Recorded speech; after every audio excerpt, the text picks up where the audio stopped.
Ah, sim, você quer a decadência, né? Não, a decadência eu sei, mas eu queria só essa diferenciação.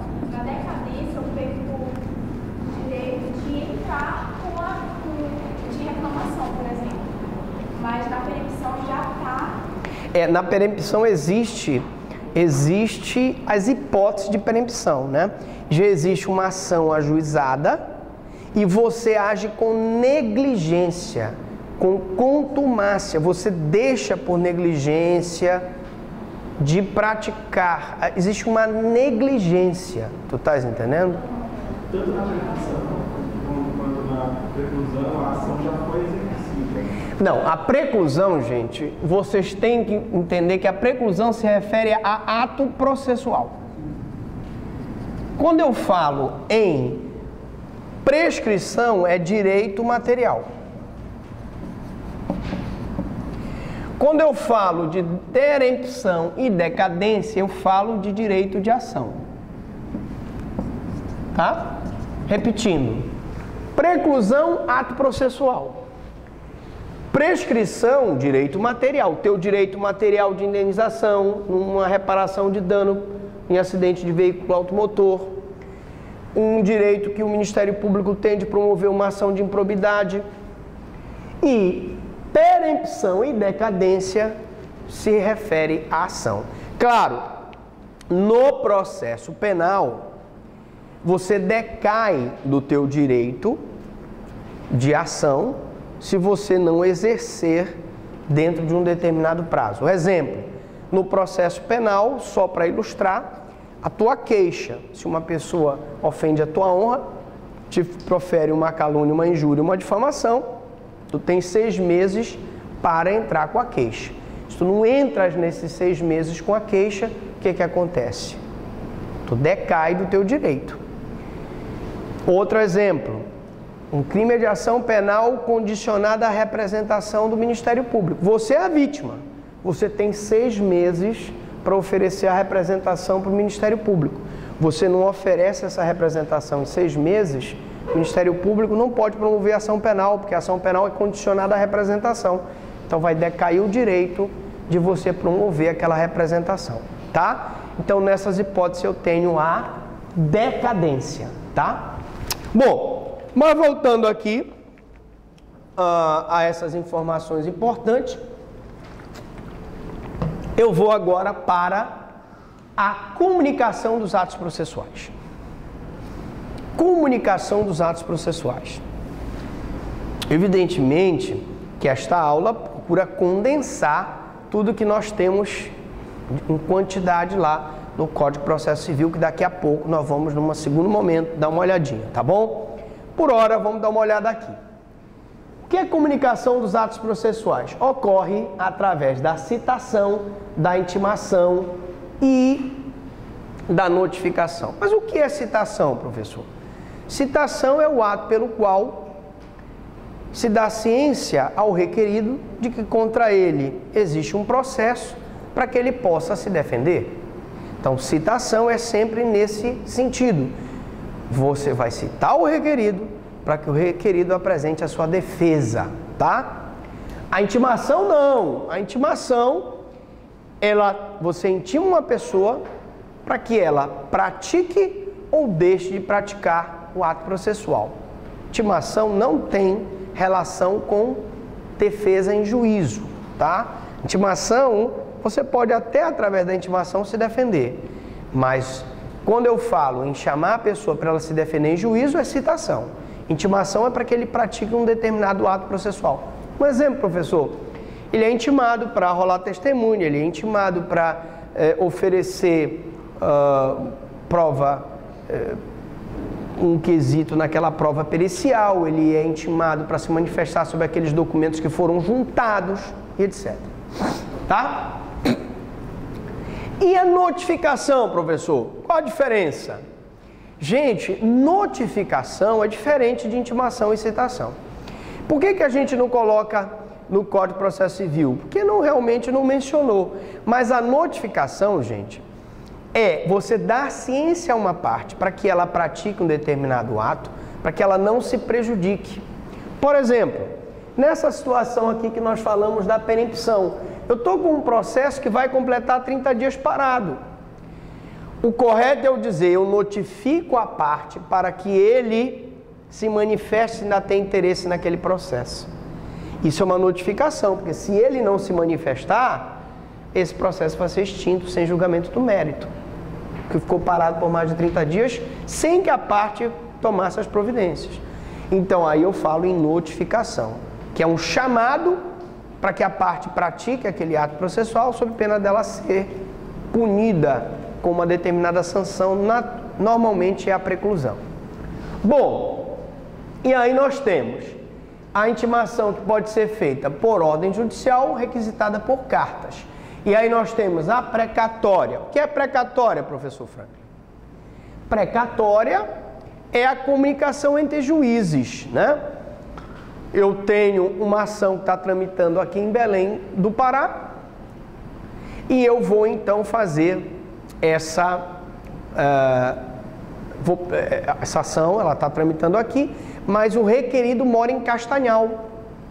Então o juiz de Belém vai mandar uma precatória, que é uma comunicação do ato processual, para que lá em Castanhal, o juízo de Castanhal mande citar o acusado para apresentar a contestação. Isso é uma precatória. O que é uma carta de ordem?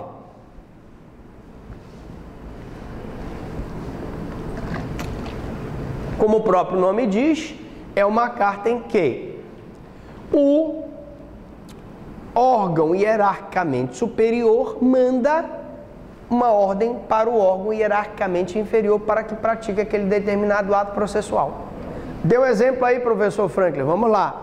O Supremo Tribunal Federal, no processo do mensalão, por exemplo, como o Supremo não tinha condições de instruir e ouvir todas aquelas testemunhas, o que ele fez?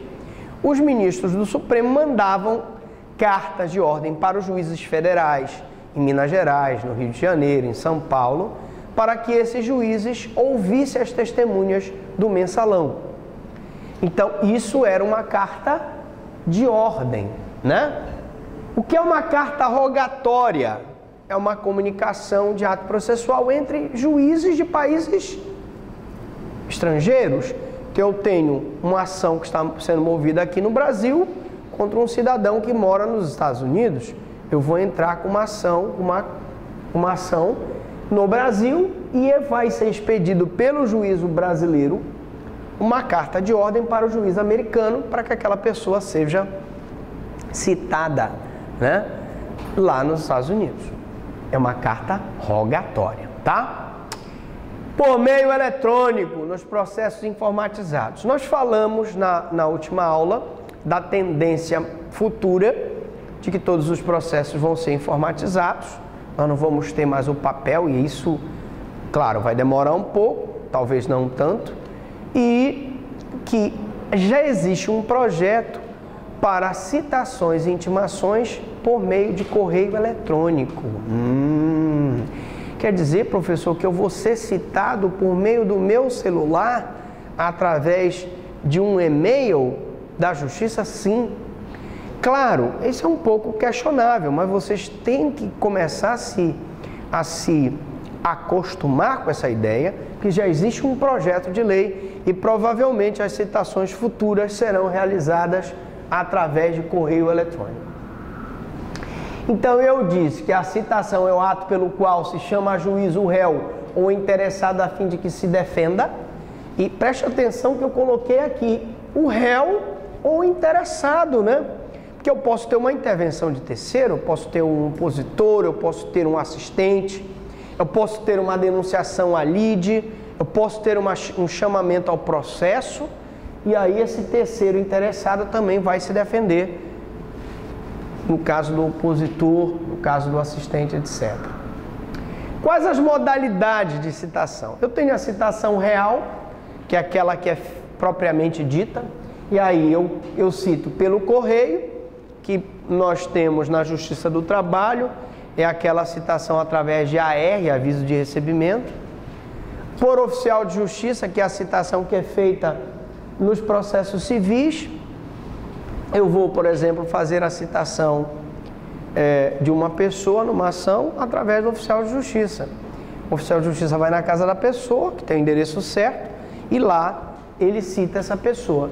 E por meio eletrônico, como eu disse, já existe um projeto para que aquelas pessoas sejam citadas, aquelas determinadas pessoas sejam citadas por meio eletrônico. Bom, e eu tenho as citações fictas, né? Citação ficta, por exemplo, por edital ou por hora certa. O que é a citação por edital? A citação por edital, ela é publicada no órgão oficial, jornais de grande circulação, quando o citando encontra-se em lugar incerto e não sabido. Então, qual o requisito da citação por edital? Citando que encontra-se em local incerto e não sabido, ou inacessível. Eu não tenho a certeza do endereço daquele acusado. Houve uma enchente lá em Santa Catarina, a ponte caiu e está inacessível o local onde aquele requerido mora. Eu vou fazer então a citação por edital e nos casos expressos em lei, tá? Então preste atenção, citação por edital em local incerto e não sabido e nos casos expressos em lei. E a citação por hora certa? Quando por malícia do réu, o oficial de justiça não conseguir encontrá-lo para dar pessoalmente a ciência do ato de cuja prática foi incumbido. Então é muito simples. Você é oficial de justiça, você vai a primeira vez lá com o acusado, quando ele sabe que ele vai ser citado, ele se esconde. Vai a segunda vez lá com o requerido, ele dá um jeito para a mãe dele, olha, mamãe, diz que eu não estou. Vai a terceira vez e mesma coisa.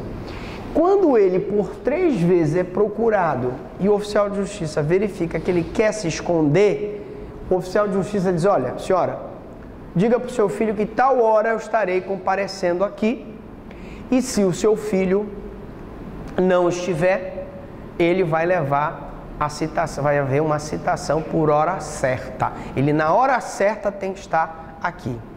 E lógico, ele vai ser citado mesmo que não esteja presente. Então permite o código que a citação se faça de forma ficta, ou seja, presumida, sob a denominação de citação de hora certa.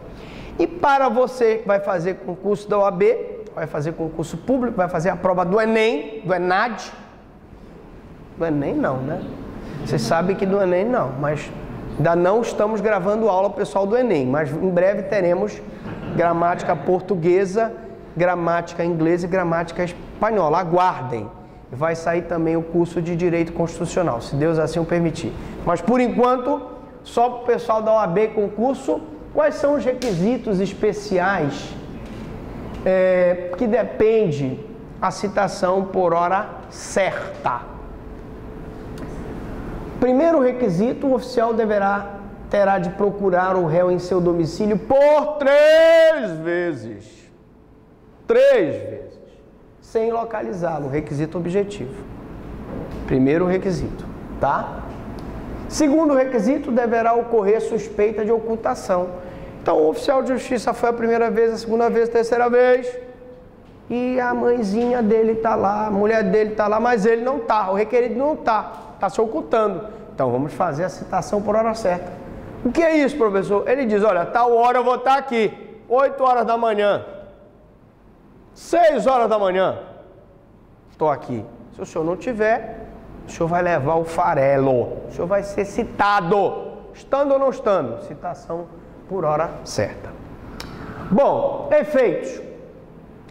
Tem uma questão na prova que caiu, que era quais os efeitos da citação. Está no exercício de vocês, inclusive, né? O pessoal do YouTube não tem acesso ao exercício, então vocês estão em vantagem.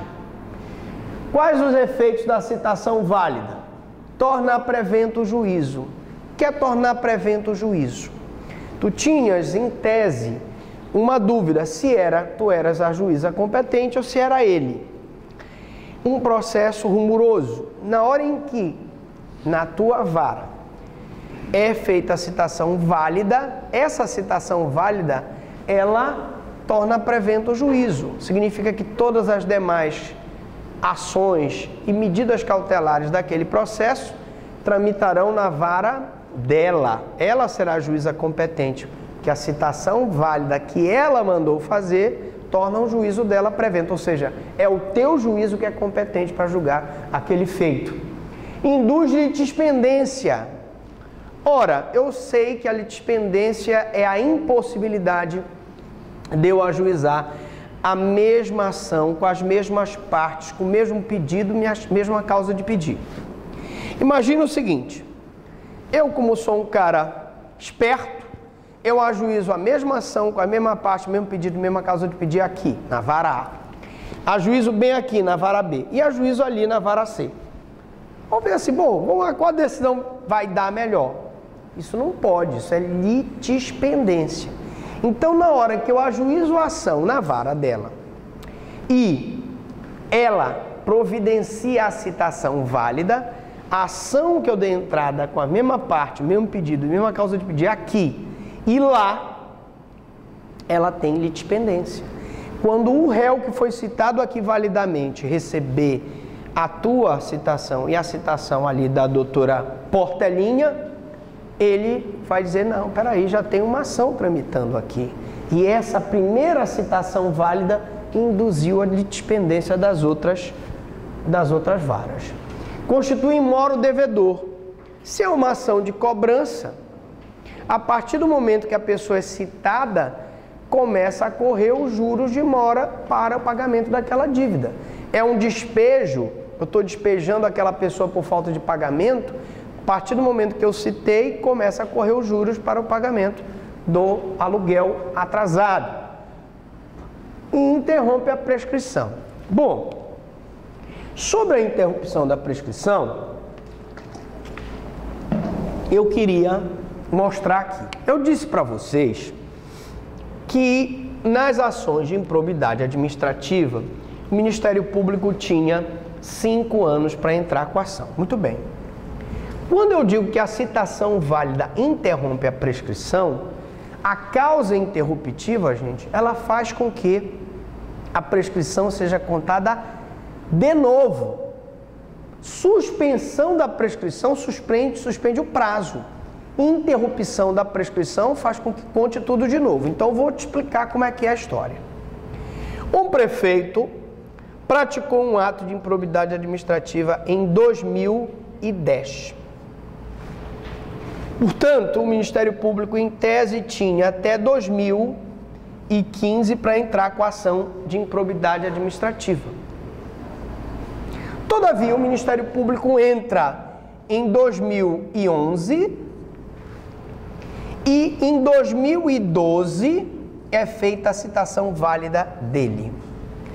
Preste atenção, quando eu digo a citação interrompe a prescrição, significa dizer que eu tenho que contar 5 anos, então eu teria interromper o prazo de 5 anos aqui, portanto eu vou contar 2012, 2013, 2014, 2015, 2016. 1, 2, 3, 4, 5. Só em 2016 é que vai ocorrer a prescrição da improbidade administrativa, porque a citação válida do prefeito que desviou recurso público interrompeu a prescrição e fez com que o prazo prescricional fosse contado de novo. Já sabia dessa?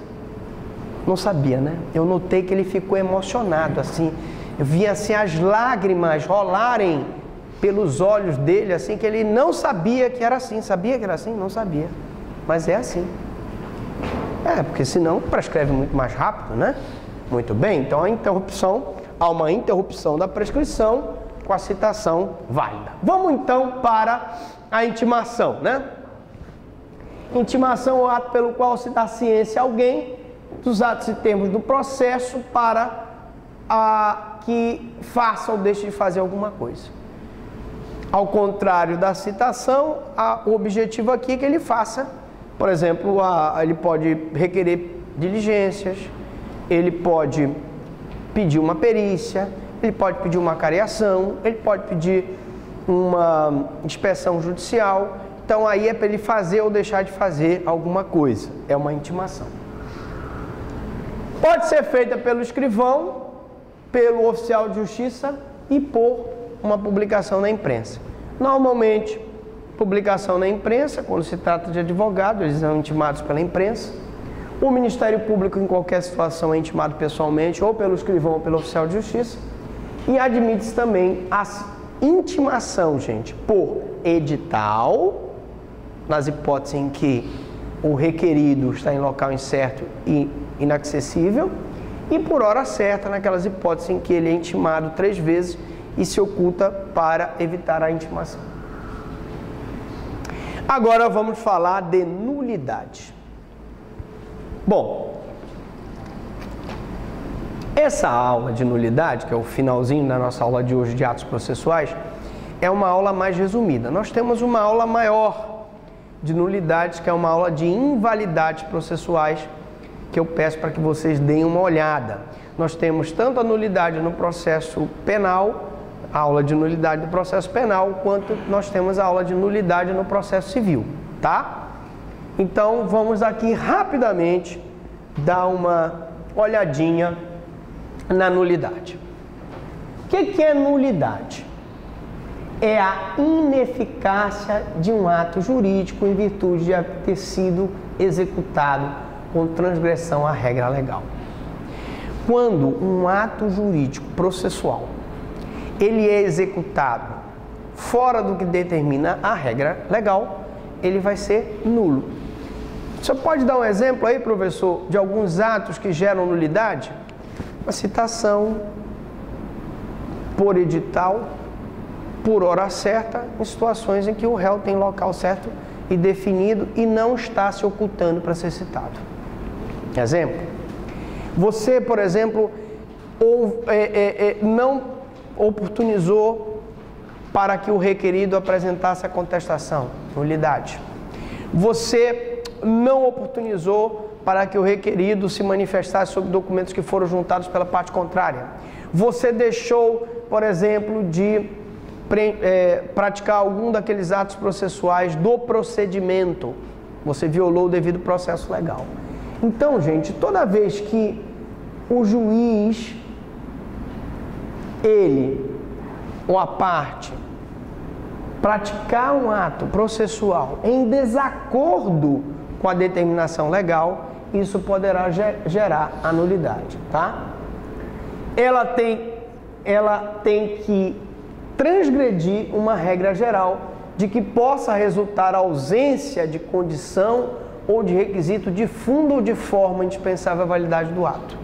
Então, aquele ato, ele precisa ter uma forma para ser praticado. E se ele é praticado de uma outra forma que viola a determinação legal, isso vai gerar nulidade. É o caso de uma citação por hora certa. Se eu digo que o requisito da citação por hora certa é que ele vá 3 vezes lá atrás do cidadão, se ele foi só 2, ele não cumpriu o requisito legal, confere? E aí eu posso anular essa citação por hora certa. Bom, mas elas se dividem, gente, em nulidades absolutas e relativas. As nulidades absolutas são aquelas que violam norma de ordem pública. Violação do princípio do contraditório, da ampla defesa, do devido processo legal.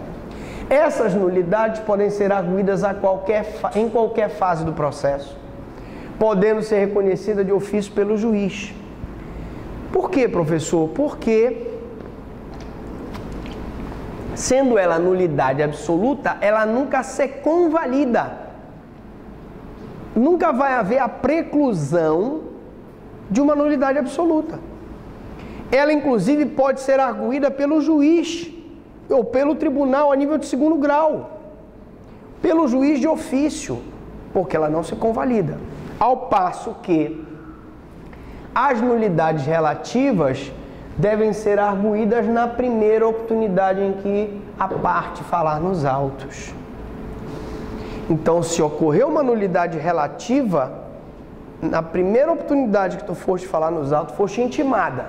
Se tu não falares na primeira oportunidade, tu perdes a oportunidade de arguir aquela nulidade relativa, porque a nulidade relativa, ao contrário da nulidade absoluta, ela preclui você perde o direito de praticar o ato processual. Tá? Sistema de nulidade do Código. Sistema de nulidade do Código. Bom, eu queria falar desse princípio aqui, muito conhecido, que é o princípio da instrumentalidade das formas. Princípio da instrumentalidade das formas. Considera-se válido ato praticado de forma diferente da prescrita em lei, desde que atinja o seu objetivo. Professor, mas o senhor não acabou de dizer que se o ato for praticado de uma forma diferente, ele vai gerar nulidade? Vai, desde que ele não atinja o seu objetivo. Só pode dar um exemplo aí? Vamos dar um exemplo. Movemos uma ação de reparação de dano por acidente automobilístico. O requerido não foi citado, beleza? Mas ele vai lá no cartório e ele disse, olha, eu tomei conhecimento que eu estou sendo processado aqui. Aí o escrivão disse, é verdade, o senhor está sendo processado. E deixa eu posso dar uma olhadinha no processo? Pode. Olhou lá. É mesmo, rapaz, olha, eu estou sendo processado. Disse, olha, o senhor, o oficial de justiça aí, inclusive, licitar, o senhor apresentar a contestação. Mas já que o senhor está aqui no cartório, por favor, dê uma ciência aqui. A partir dessa sua ciência, o senhor tem 15 dias para contestar esta ação. Beleza, o cara vai embora, sem problema nenhum, e depois ele não contesta a ação. O juiz manda chamá-lo, ele diz, não, senhor juiz, vou pedir a nulidade desse processo. Por quê? O juiz pergunta para ele, diz, não, porque é o seguinte, o senhor tinha que mandar o oficial de justiça me citar e eu, depois de ter sido citado, é que tinha que apresentar a contestação no prazo de 15 dias. Disse, não, senhor, o princípio da instrumentalidade das formas diz que considera-se o ato válido se praticado de outra forma, mas que atinge o seu objetivo. Na hora que o senhor veio aqui no cartório, tomou ciência, o senhor não tomou ciência aqui no cartório? Tomei. O escrivão não disse para o senhor que o senhor tinha que contestar no prazo de 15 dias? Essa assinatura aqui é sua? Ah, é. Então, pelo princípio da instrumentalidade, o ato é válido. Mas, senhor juiz, a citação foi feita de outra forma. Foi feita, mas atingiu o seu objetivo, princípio da instrumentalidade das formas. Bom, outro princípio, não havendo prejuízo, não se declara a nulidade. É o princípio do prejuízo, tá? Se mesmo acontecendo uma prática de um ato processual diferente do que determina a lei, se não houver prejuízo para a parte, eu não posso declarar esse prejuízo, tá? Esse princípio aplica-se à nulidade relativa, na qual precisa ser demonstrado prejuízo, né? Então, prejuízo aplica-se para a nulidade relativa, porque a nulidade absoluta, o prejuízo é presumido, né? Pois na nulidade absoluta, o prejuízo é presumido. Você não citar regularmente uma pessoa, o prejuízo é presumido. Você esquecer de praticar um determinado ato processual, o prejuízo é presumido porque viola o devido processo legal e assim sucessivamente. Também não se decreta a nulidade quando o juiz puder decidir o mérito a favor da parte a quem aproveita a declaração. Não se decreta a nulidade quando o juiz puder decidir o mérito a favor da parte a quem aproveita a declaração. Se o juiz pode decidir favoravelmente aquela parte, mesmo tendo essa possibilidade de decretar nulidade, ele esquece o decreto da nulidade porque ele já vai decidir aquele processo a favor daquela parte. A nulidade só pode ser decretada a requerimento da parte prejudicada. Quem gerou a nulidade, a parte que gera a nulidade, não pode arguir a nulidade. Só quem foi prejudicado pela nulidade é que pode arguir a nulidade e nunca por aquela que a causou. E acabou. Só que antes da gente dizer aquela nossa frase mágica, alguma dúvida, alguma pergunta, vamos dar uma olhadinha no novo Código de Processo Civil. Vem comigo aqui, vamos dar uma olhadinha aqui no novo CPP. Vamos então para os prazos. Os atos processuais serão realizados nos prazos prescritos em lei. Quando a lei for omissa, o juiz determinará o prazo em consideração à complexidade do ato. Na contagem de prazo em dias estabelecidos por lei ou pelo juiz, computação somente os dias úteis. Então aqui eu tenho a primeira grande mudança no nosso novo Código